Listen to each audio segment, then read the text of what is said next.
Hey guys, welcome to this iOS setting guide, and here I will detail how to send message with nod effect on iPhone iOS 18. So the new effect on your iMessage allow you to send nod effect while sending a message on iMessage. So this only works on your iMessage, otherwise you'll not be able to use the nod effect. As a matter of fact, you'll not be able to use the text effect while sending a normal SMS on your iPhone. So if at the end of this you found this often informative, please don't forget to like and subscribe. Now, to send message with nod effect on iPhone iOS 18, is go ahead and open the iMessage app and then select the person you want to send a message to. So just go ahead and type your message.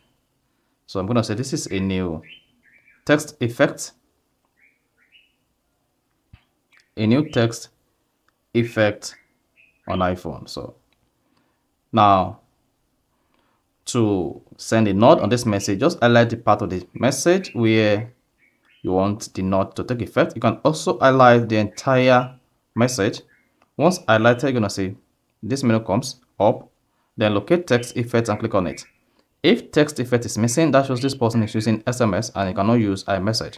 So go ahead and click on text effect. You can swipe on the navigation just like this and then select text effect. Then here, if you see node under small, then go ahead and click on that. So once you click on node, then you should see this nodding just like this. Then click outside it and click on the send button.